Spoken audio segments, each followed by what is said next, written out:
Hi there. Welcome to NewsTalker, the news talk show of WIC Communications in Southern Arizona. I'm managing editor Matt Hickman of the Herald Review in Cochise County, joined as always by Green Valley News managing editor Dan Shear, Tom Botus, managing editor from the Eastern Arizona Courier, and Nogales International publisher Manuel Coppola. Gentlemen, welcome. Happy Halloween, everybody. Thank you. I got the good orange wall for the effect there.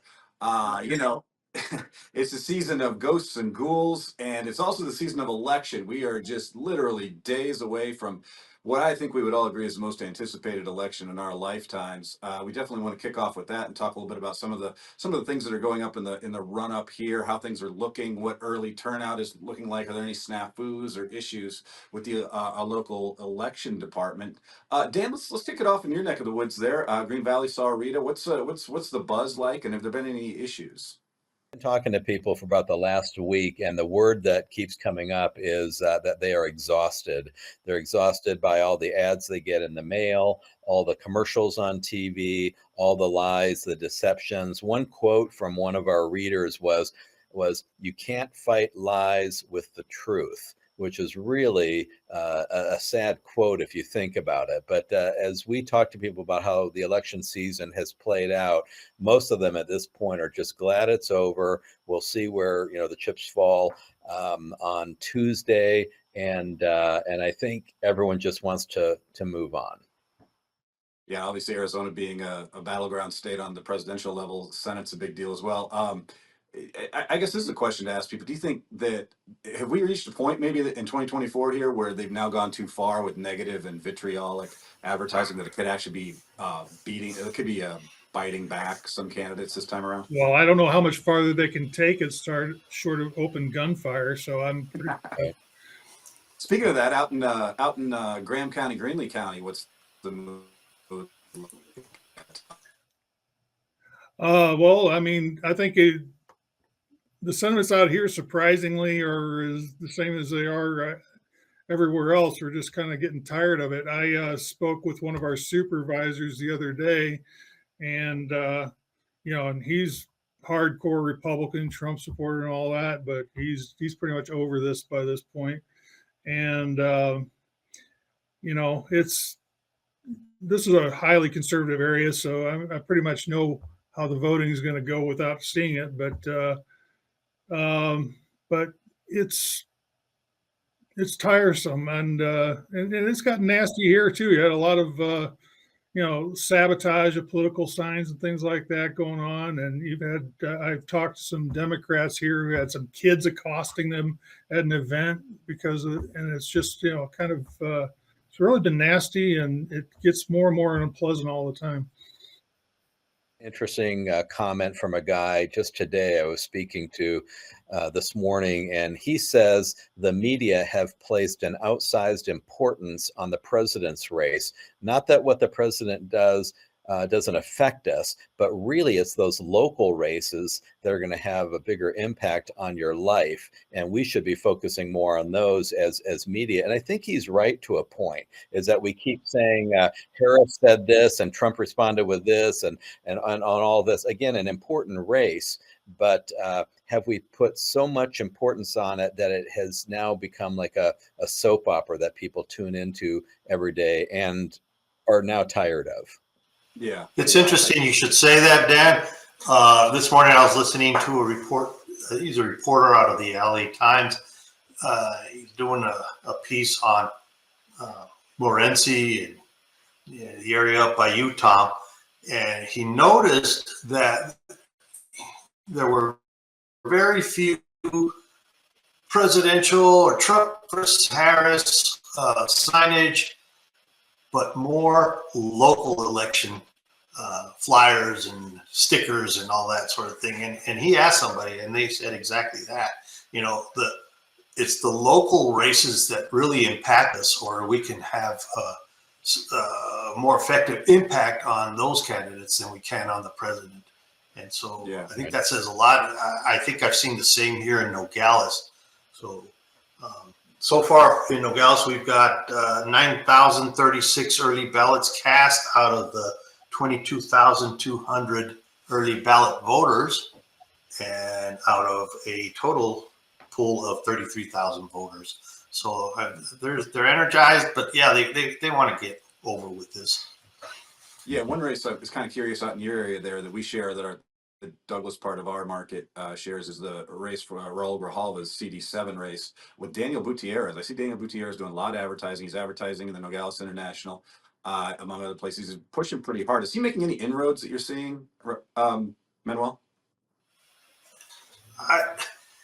I'm not that I've seen, but yeah, I do see his advertising, and he's very vocal, a little boisterous. But I don't think it's going to be enough to turn the tide, frankly. Yeah, he has part of our.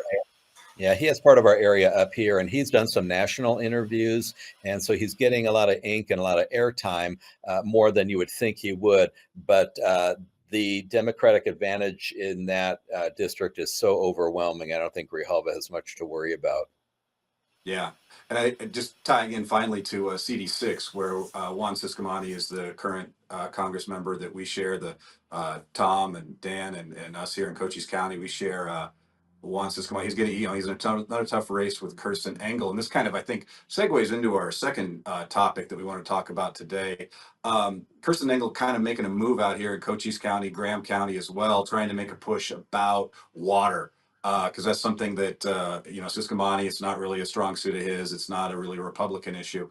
But she's been hitting the water issue pretty hard. And we had a little bit of a breaking news in the last week where it looks like the Wilcox Basin is going to go to a water management system, an AMA, which the Douglas Basin has already done.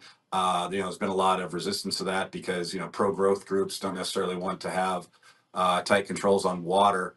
So that's kind of the give and take there, but it looks like the dam finally broke, and Wilcox is going to pursue an AMA. So just going back real quick to the Ciscomani Engel race, water seems like it's something that came up late in it, and it might be something that Engel could use to make an inroad. Do any of you see Engel overtaking Ciscomani in this race?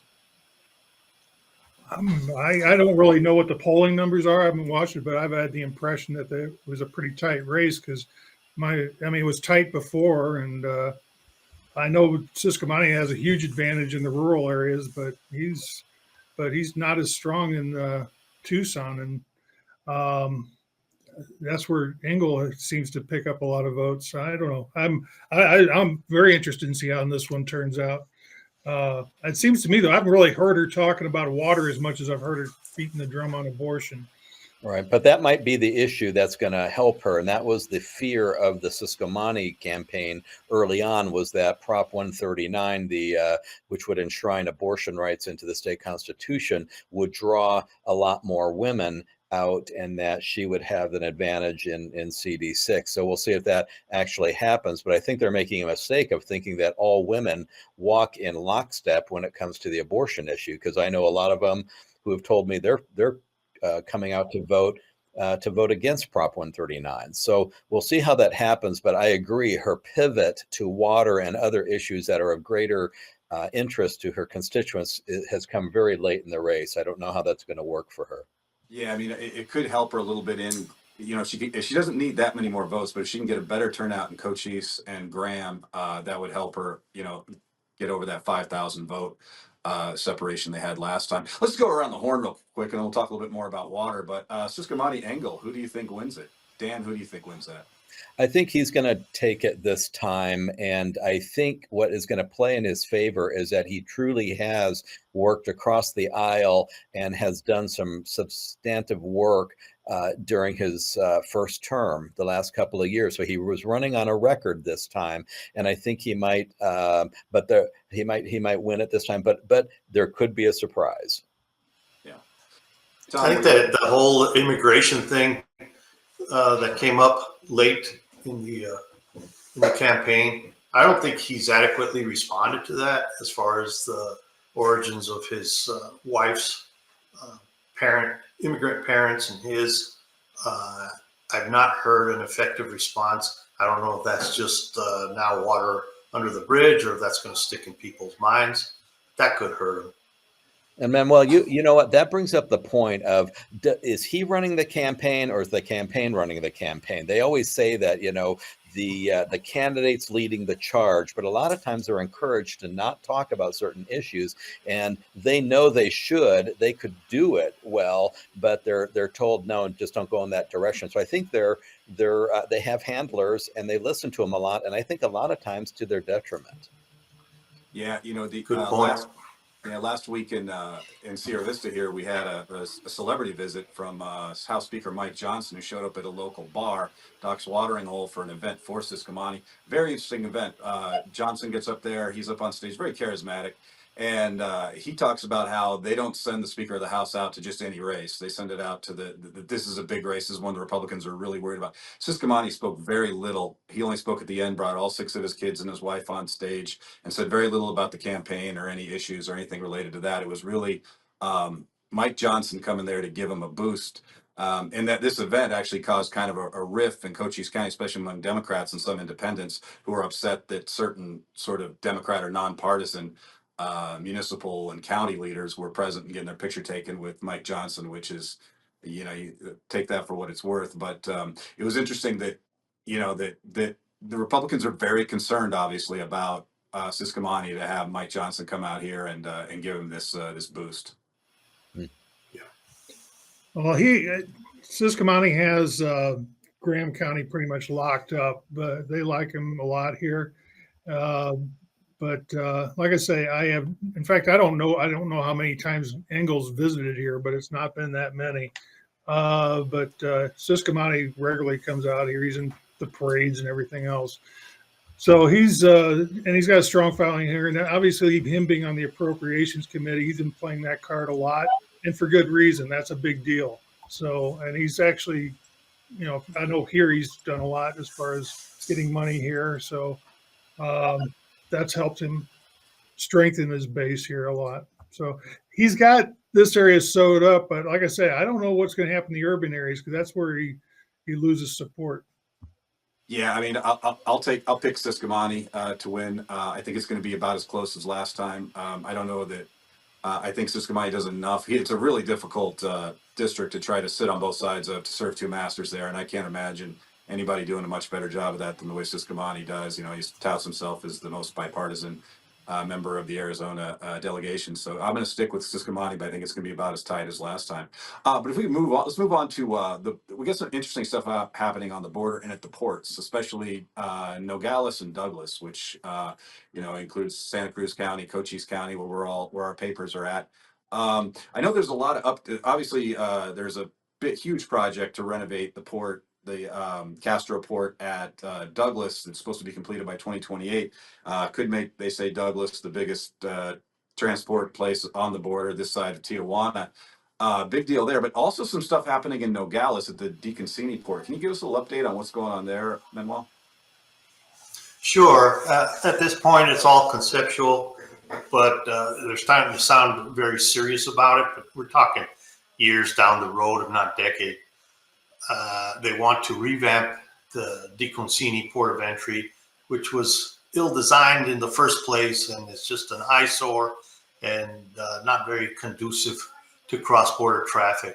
So eventually that has to get redone. In the meantime, they're having their walkthroughs and studies of potential impacts the port renovation could have on downtown itself.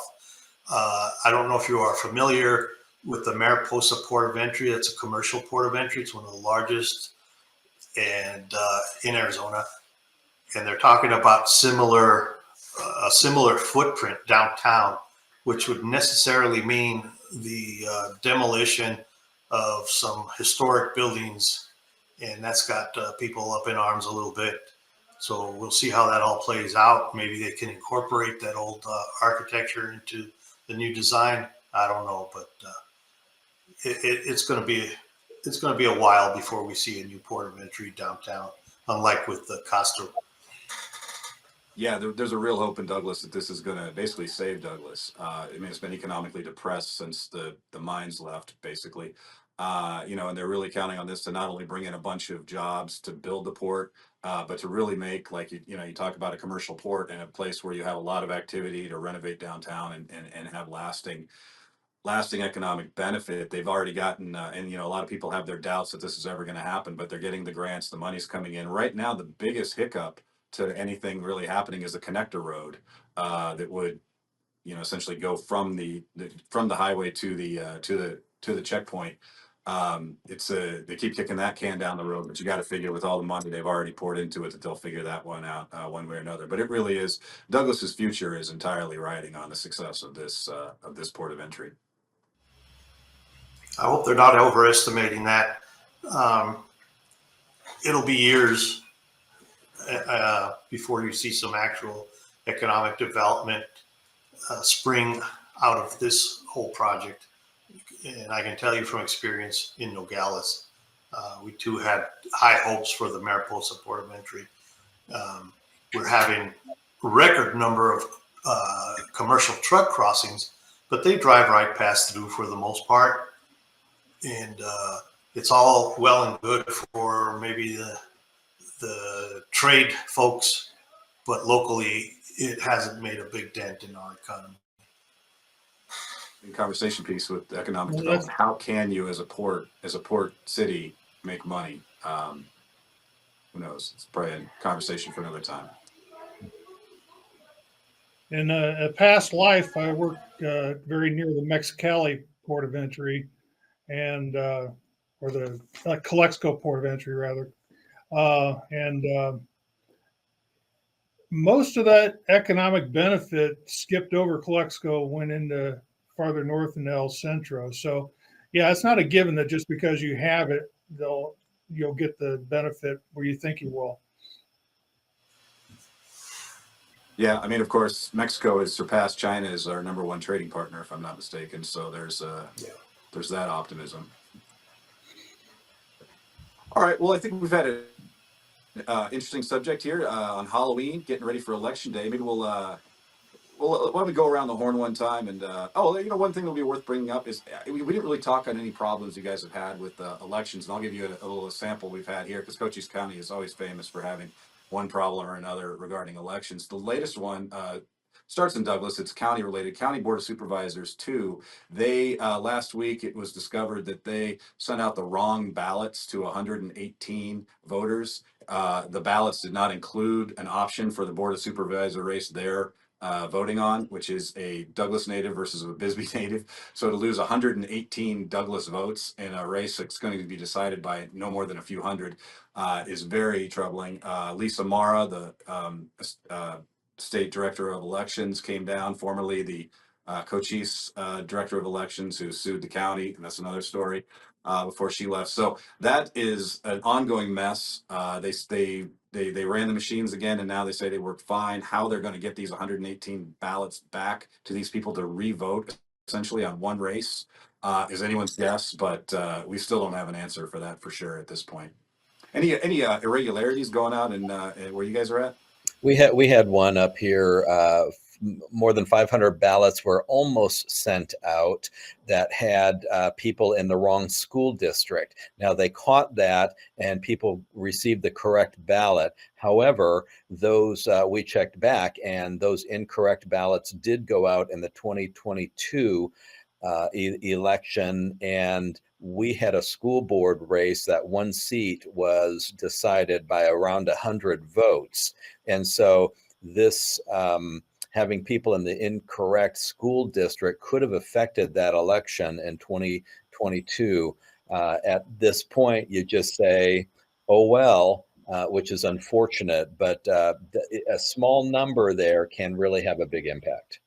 Yeah, I mean, you can say, oh, well, but if someone files a lawsuit, some of these lawsuits could have legs, you would think, in some of these situations.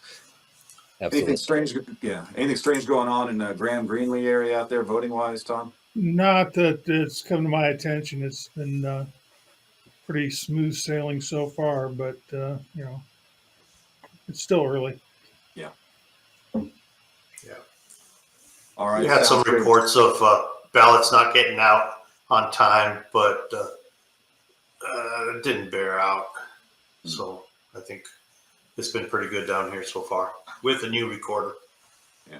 Well, Tuesday night is going to be an adventure, and you're going to want to be right here at NewsTalker, where we're going to, after the polls close at 7 p.m., we will be here on air live with updates, updated poll results. We have reporters in the field who'll be checking in, hopefully getting some interviews with some winners and losers and people who lost and think they won and won and thought they lost. So we'll have a good time here Tuesday night after the polls close, sometime after 7. Check in here. We'll be here live on all our various websites. HeraldReview.com, Green Valley News, Nogales International, and the Eastern Arizona Courier. Gentlemen, a good conversation, and happy Halloween and happy voting. All right. Thanks, Matt.